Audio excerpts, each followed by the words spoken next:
अस्सलामुअलैकुम दोस्तों। होप आप सब लोग खैरियत से होंगे। आई एम शफीक एंड सबसे पहले आप सब लोगों का एक वेरी बिग थैंक्स, क्योंकि लास्ट वीडियो में आपका सपोर्ट बहुत अच्छा लगा एंड ऑल्सो आपके कमेंट्स बहुत ब्यूटीफुल थे। ऐसे ही सपोर्ट करते रहिए and if you are new to my channel please do subscribe it. Bell button होगा वो भी दबा दीजिए।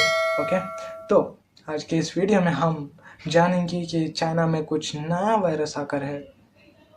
रुको रुको, मुझे सुना आ रही है। आई अंडरस्टैंड, ये कोरोना वायरस ही अब तक ख़त्म नहीं हुआ, इसमें चाइना ने क्या लाया अभी मैं जानता हूँ।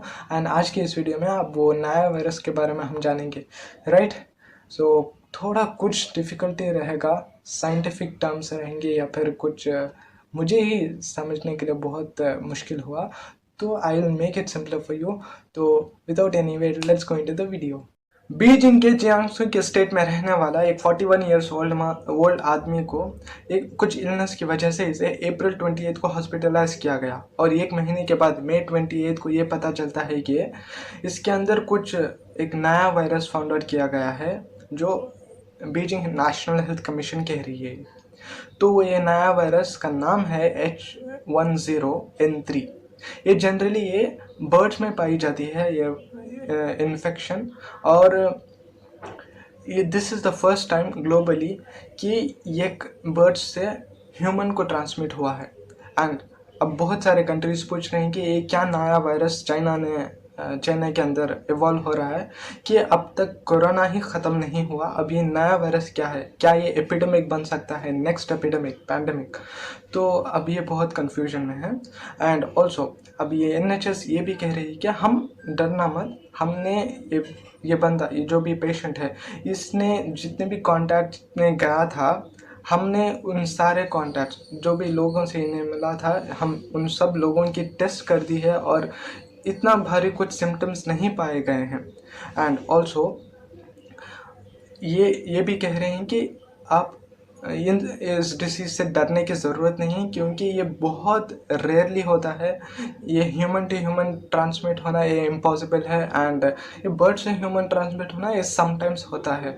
इतना सिर्फ कहकर ये चुप हो गए हैं, और WHO भी यही कह रही है कि आप डरने की ज़रूरत नहीं, आप सेफ से रहिए, इतना बोलकर चुप हो गए।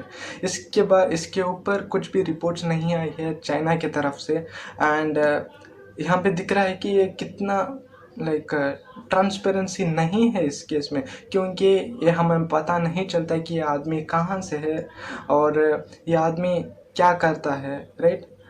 ये आदमी कहाँ था, कैसे अफेक्ट हुआ, ये कुछ भी नहीं पता है। एंड ऑल्सो रिसर्चर्स जो भी साइंटिस्ट हैं, ये लोग रिसर्च कर रहे हैं कि ये वायरस क्या नेक्स्ट पैंडमिक हो सकता है, या फिर ये ह्यूमन टू ह्यूमन ट्रांसमिट हो सकता है या नहीं। ये इसके बारे में पीछे बहुत सारी रिसर्च चल रही है। अगर ये रिसर्च मुझे पता होगी तो मैं आपसे शेयर करता हूँ। Okay, avian flu, bird flu, H10N3 ये सब क्या है? एवियन फ्लू इसका कॉमन नेम है, बर्ड फ्लू कहा जाता है। ये बर्ड फ्लू एक बर्ड्स टू बर्ड्स ट्रांसमिट होने वाली एक डिसीज़ होती है, एक वायरल इन्फेक्शन है जो बर्ड्स में पाई जाती है। And in very rare cases ये बर्ड्स टू ह्यूमन्स अफेक्ट होती है, राइट। एंड ये एवियन फ्लू में बहुत सारे सब टाइप्स होते हैं, जैसे कि type A, type B, type C हो गया। इन सारे टाइप में टाइप A वाली डिसीज़ बहुत ही सीवियर है, बहुत ही कंटेजियस है, and it can cause a person to death.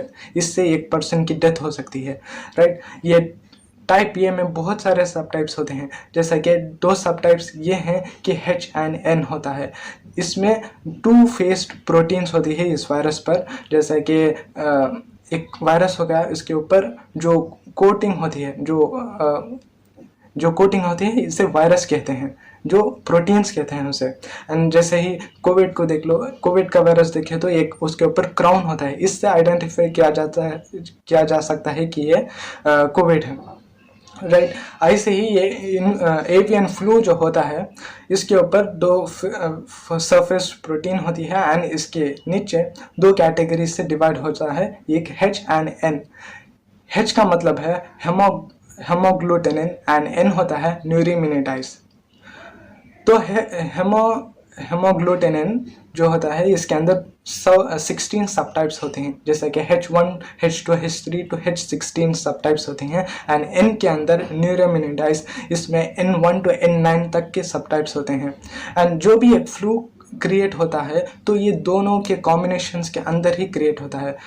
जैसे कि H1N1 रख लो, H10N3 रख लो, ये दोनों के कॉम्बिनेशंस के अंदर क्रिएट होता है। एंड इसका फर्स्ट केस, ये जो बर्ड फ्लू का फर्स्ट केस 1997 में एक ह्यूमन के अंदर हांगकांग के एक बर्ड मार्केट के अंदर डिटेक्ट किया गया था। एंड उसी साल में अराउंड 6 पीपल की डेथ हो गई थी and 18 people got affected with this H5N1 combination of bird flu virus. Okay, ये सेम H5N1 का वायरस आगे बढ़कर एक बहुत ही बड़ा आउटब्रेक क्रिएट किया था 2008 में in specially countries like Pakistan, Indonesia, Vietnam, इन सब कंट्रीज में और भी थोड़ी कंट्रीज हैं, यहाँ पे बहुत बड़ा एक आउटब्रेक हुआ था जिससे थाउजेंड्स ऑफ बर्ड्स की डेथ हो गई थी and also hundreds of people died. अब तक कहा जाता है कि इस H5N1 के वायरस से अराउंड 450 पीपल की डेथ हो गई है।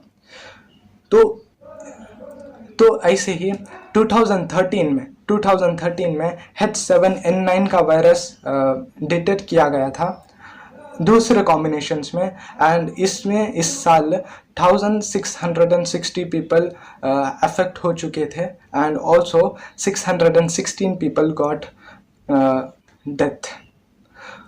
एंड ऐसे ही 2016 में चाइना में अगेन एक दूसरे किस्म का एक कॉम्बिनेशन में बर्ड फ्लू फाइंड आउट किया गया था, इसमें 300 पीपल की डेथ हो गई थी।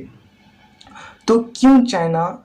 क्योंकि जनरली मुझे प्रेडिक्ट करने का एक एनालाइज किया तो राइट, यहाँ पे बहुत से लोग आकर पोल्ट्री फार्मिंग करते हैं एंड ऑल्सो बहुत से लोग आकर एग्रीकल्चर में इन्वॉल्व रहते हैं। तो जो भी अंदर के डिस्ट्रिक्ट्स हो गए, जो भी लाइक रूरल डिस्ट्रिक्ट्स हो गए, इन लोग पीपल पोल्ट्री फार्मिंग और एग्रीकल्चर नॉर्मली करते हैं, तो इसीलिए इनको easily like they are getting affected to this kind of bird flu virus. Okay, and ये हमें रिमेंबर करना चाहिए, ये हमें ध्यान में रखना चाहिए कि जो भी एक फ्लू आता है तो ये एक पैंडमिक या फिर एक एपिडेमिक क्रिएट करके जाता है। जैसा कि 1918 में एक स्पेनिश फ्लू आया था, तो ये बहुत ही बड़ा एक पैंडमिक क्रिएट किया था एंड इससे थाउजेंड्स ऑफ पीपल की डेथ हो गई थी। एंड ऑल्सो इन 1958 56 58 कुछ इस सालों में एशियन फ्लू, हांगकांग फ्लू कहते हैं, एंड इन रिसेंटली 2009 में स्वाइन फ्लू कर एक आप जानते होंगे ये नया क्रिएट हुआ था एंड इसका कॉम्बिनेशन भी H1N1 के कॉम्बिनेशन में ये क्रिएट हुआ था। तो अब सवाल आता है कि H5N1 के लिए वायरस के लिए वैक्सीन है क्या? नहीं। तो इसके लिए वैक्सीन है बट गवर्नमेंट्स ये यूजुअली नहीं यूज़ करती जब तक कि ये सीवियर ना हो, राइट? क्योंकि एंड ऑल्सो ये वैक्सीन हर साल के लिए ये रीमॉड्यूल करा जाता है, क्योंकि हमें पता नहीं कि किस कॉम्बिनेशन में वायरस अफेक्ट होती है इंसान को या फिर बर्ड्स को। Okay, simple. एंड आप ये भी कहते होंगे कि ये स्पेसिफिकली ये कैसा कैसा स्प्रेड होता है? ये स्प्रेड होता है, इसके ओरिजिनली होस्ट होते हैं ये वाइल्ड एक्वेटिक बर्ड्स होते हैं, जो कि जंगली बर्ड्स। ओके, ये बर्ड्स जब भी एक वीक बर्ड को अफेक्ट होती है तो ये बर्ड, मान लो कि एक डोमेस्टिक बर्ड हो गया, एक चिकन हो गया, एक पोल्ट्री फार्मिंग में एक बर्ड को अफेक्ट हो गया, तो ये बर्ड दूसरे बर्ड्स को, यानी एक चिकन एक दूसरे चिकन को एक अफेक्ट होती है, और वो चिकन एक हमारे घर में भी रह सकती है या फिर हम उसे जनरली कंज्यूम करते हैं, राइट? वो कंज्यूम करने से वो डिसीज़ हमें भी लग सकती है। तो ये रिपोर्ट्स नहीं है कि ये ह्यूमन टू ह्यूमन स्प्रेड होती है, but in some cases it has also said that it can be spread from birds to humans, right? Okay, अब ये सवाल उठता है कि क्या ये कोविड-19 जैसा म्यूटेट होता है? हाँ, ये होता है क्योंकि ये रेस्पिरेटरी सिस्टम को अफेक्ट करता है, क्योंकि ये वायरल इन्फेक्शन है and it affects the respiratory system, जो कि हमारे लंग्स हैं, इसको अफेक्ट करता है, राइट। एंड ऑल्सो इसके कुछ सिम्टम्स भी कह देता हूँ कि ये आने से हमारे हेडेक होता है, बॉडी पेन होता है, मसल पेन होता है। तो ये कहा जाता है कि जब एक पर्सन के अंदर एक बर्ड फ्लू डिटेक्ट कर दिया जाए तो इसे 48 आवर्स के अंदर इसे हॉस्पिटलाइज करना पड़ेगा, ट्रीटमेंट करना पड़ेगा, राइट। ओके, एंड या सो आई होप कि आप इस टॉपिक को समझ लिया है। एंड ऑल्सो रिसेंटली एक रशिया में भी फरवरी में एक H5N8 का कॉम्बिनेशन का वायरस यानी बर्ड फ्लू कुछ पीपल के अंदर डिटेक्ट किया गया था। एंड ये इस न्यूज़ को WHO को जब शेयर किया गया तो उन्होंने कहा कि रशिया ने कहा कि इस जो भी ये वायरस है, बर्ड फ्लू है, इसे हम ह्यूमन्स टू ह्यूमन स्प्रेड होने से हम इसको कंट्रोल करना चाहिए। एंड ये बर्ड्स टू ह्यूमन आने से भी हमें कंट्रोल करना चाहिए, क्योंकि ये नेक्स्ट एपिडेमिक ना हो जैसे कि कोरोना है, राइट। तो बस इतना ही है। And I hope you have learned something from me today, and if you have learned something, then please do let me know in your comments. And until then, be safe, take care, and it's me Shafiq signing off. Yeah, until then, bye bye, see you, Khuda Hafiz.